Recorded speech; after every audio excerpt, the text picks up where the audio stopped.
My name is YOUSRA. I am from Syria, and the name of my story is Dying for the Shore.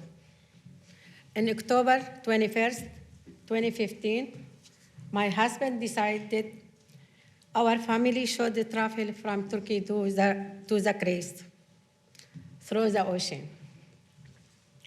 We were running away from the war in my country, Syria. We left the hotel in the dark to meet at the boat. We waited, kneeling between the mid bushes.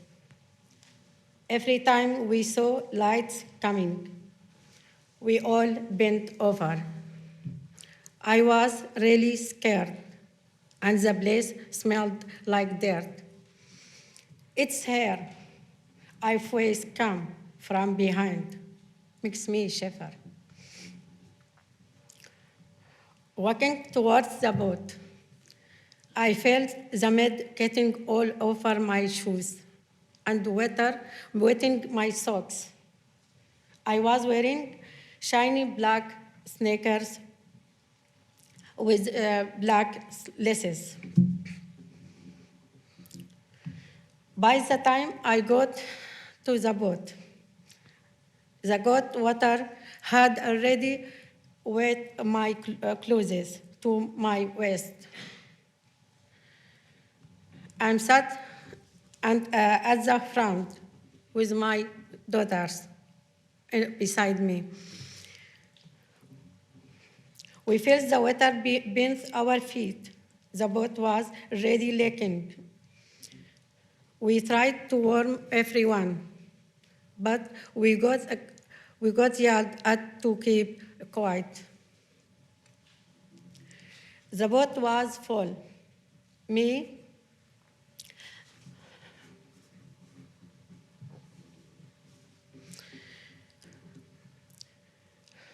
There was my family of 8, a family of 4, and 2 other guys.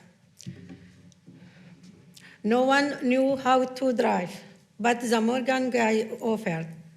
The boat started moving slowly, and before I knew it, we were far from the shore.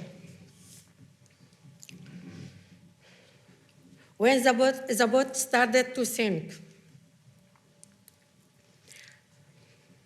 my husband yelled, "Everyone jump." My daughter didn't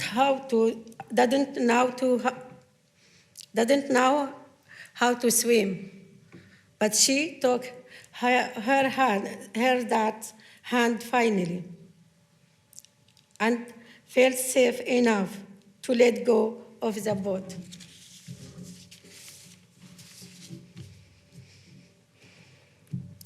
We only had 2 lifebuoy rings with us, so the other family and one of the guys took one. My family and the Morgan guy the other. To draw attention to us, we used a flashlight and a plastic whistle, but we were too far out to be noticed.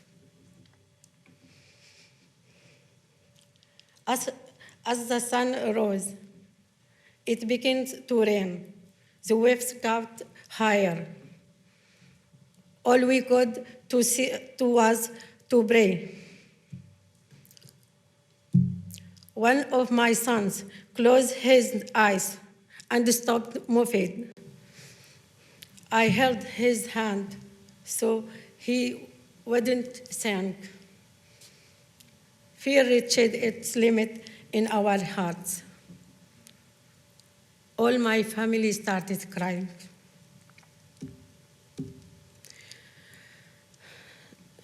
The longer we stayed in the sea, the more tried we could.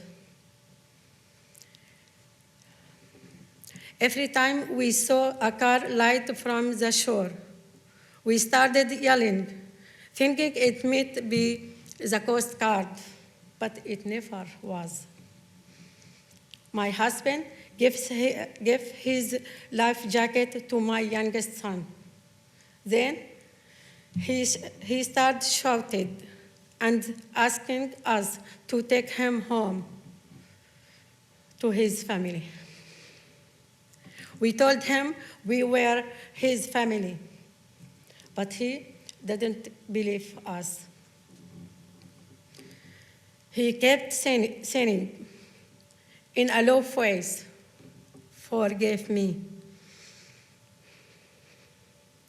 Feeling that all of this was his fault, while we were praying for God to save us. One of the men with the other family came to us and said he was going to try to swim to the shore. We were living in, but not letting go of each other.